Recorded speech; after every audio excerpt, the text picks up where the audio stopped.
Video ini saya buat untuk fasilitator atau pelatih ahli dari sekolah penggerak. Jika Anda bukan fasilitator atau pelatih ahli, geser dulu ya.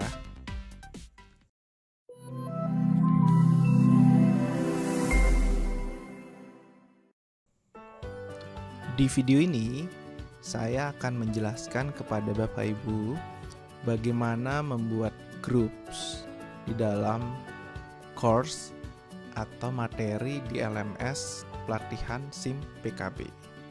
Nah, kenapa kita harus membuat grup? Nanti kaitannya adalah terhadap tugas.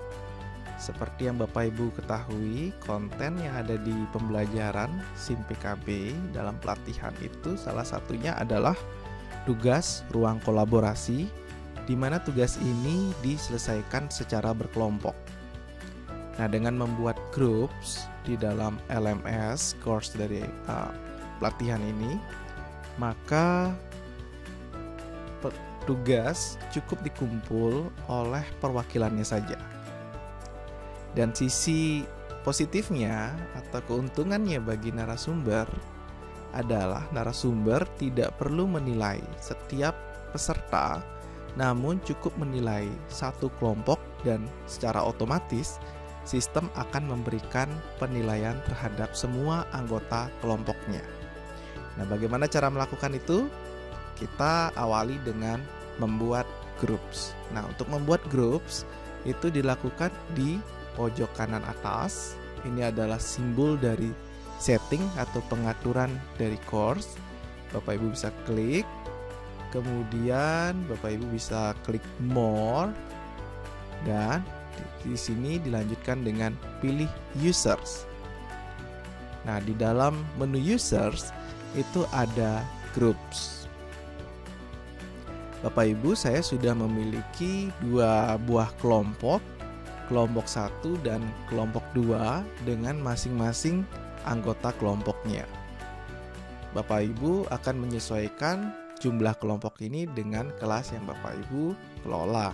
Nah, cara untuk membuat kelompok yaitu atau groups ya, itu dengan cara create group.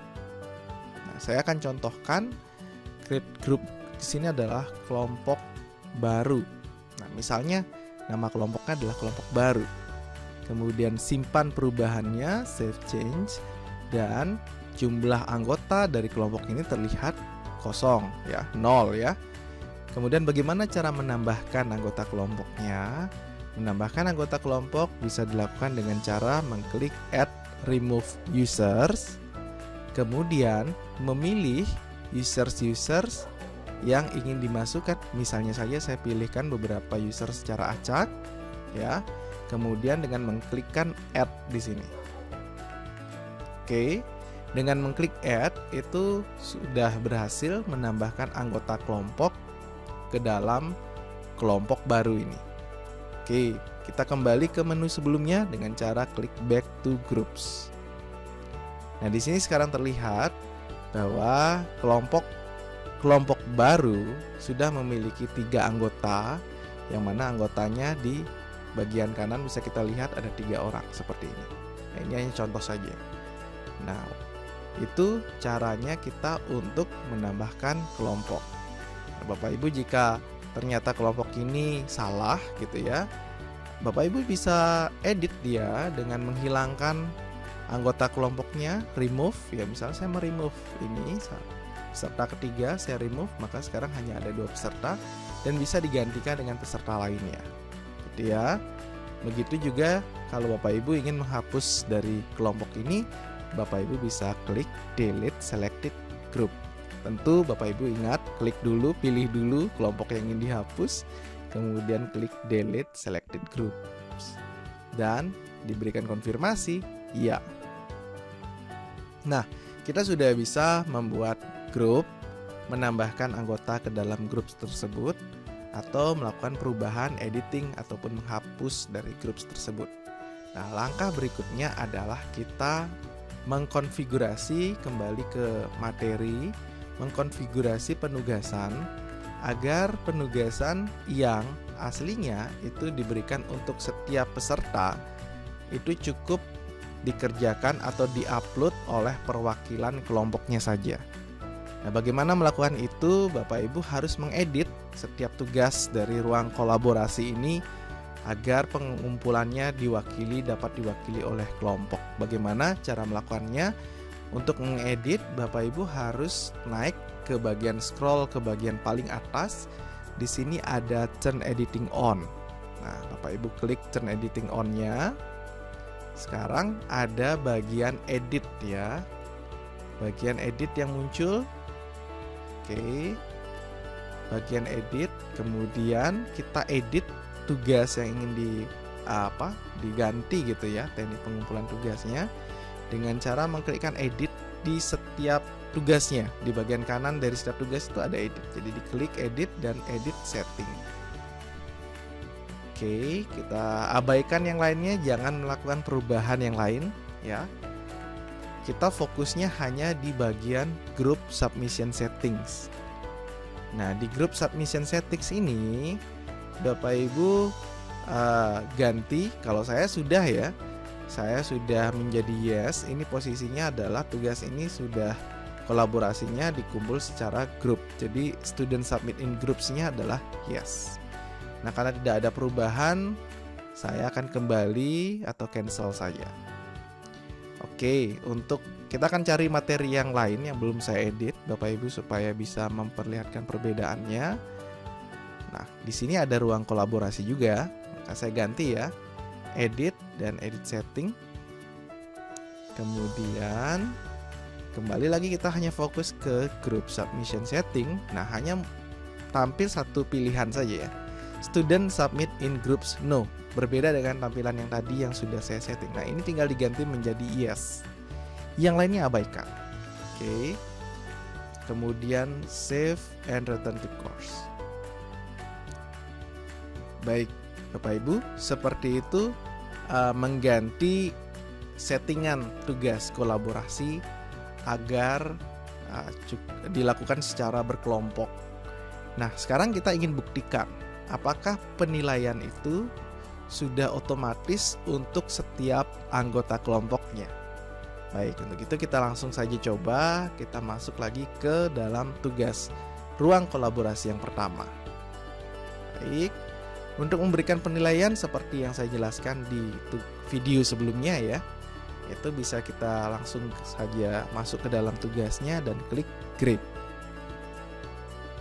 Oke, di sini ada ya, kelihatan setiap peserta itu kelihatan mengumpulkan tugas, tapi kita tidak perlu menilai setiap peserta. Sekali lagi, karena kita sudah setting dia secara kelompok, maka kita cukup menilai perwakilan kelompoknya saja.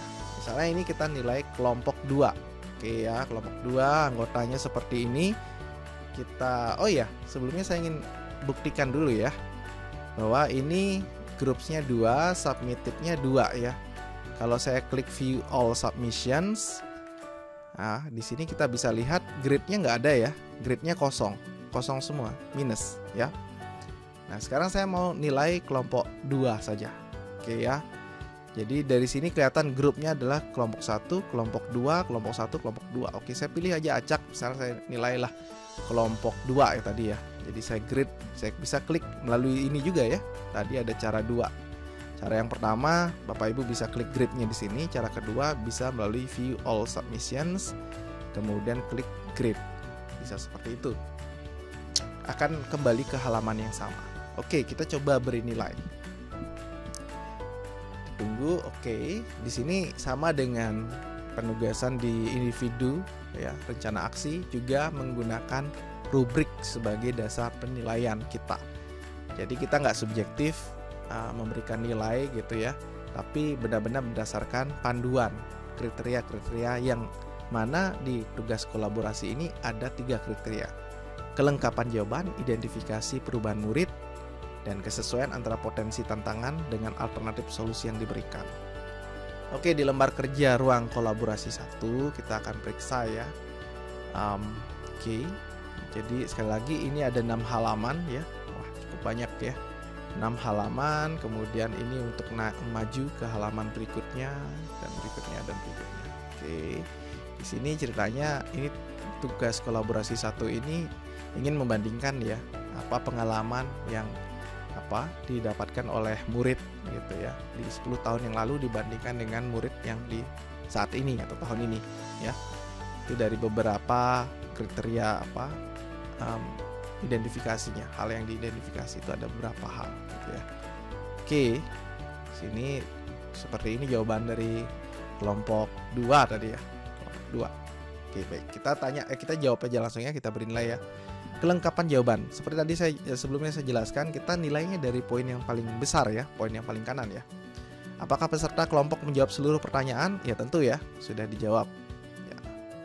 Kemudian identifikasi perubahan murid, kita lihat yang paling belakang, peserta kelompok dapat mengidentifikasi 5 aspek ya. Kelima aspeknya memang sudah diidentifikasi ya dengan baik, jadi kita berikan saja. Peserta dapat mengidentifikasikan 5 aspek perbedaan. Oke, jadi memang kelimanya sudah diberikan penilaian atau diidentifikasi ya. Jadi gitu, kalau Bapak Ibu koreksinya langsung dari poin keempat, Bapak Ibu nggak usah lagi baca poin-poin di bawahnya ya dengan nilai yang lebih kecil ya. Itu teknik menilai secara rubrik. Nah sekarang yang ketiga, kesesuaian antara potensi tantangan dengan alternatif solusi. Kita coba cek soal pertanyaan kedua dan ketiga. Nah di sini pertanyaan kedua dilihat bagaimana meresponnya, tantangannya ya. Dan yang ketiga bagaimana menyikapinya. Oke, apakah benar responnya? Segala informasi mudah untuk diakses. Respon positif, respon negatif, informasi dapatkan terlalu luas, tidak terbatas sehingga bisa disalahgunakan. Oke, ini kemungkinan respon yang bisa dilakukan oleh guru sesuai dengan kelompok 2 bisa jadi positif dan negatif. Dan bagaimana menyikapinya, menerima dan mendukung kurikulum baru dengan ikut mempelajari perkembangan kurikulum yang baru. Oke, jadi seperti itu. Kita lihat bagaimana penilaiannya dilakukan. Peserta kelompok dapat menyebutkan potensi lebih dari 2 tantangan. Oke. Nah, di sini otomatis karena kelompok 2 melihatnya dari 2 perspektif gitu ya, positif dan negatif, ya udah pasti 2. Dan alternatif solusi yang sesuai. Nah, apakah sesuai?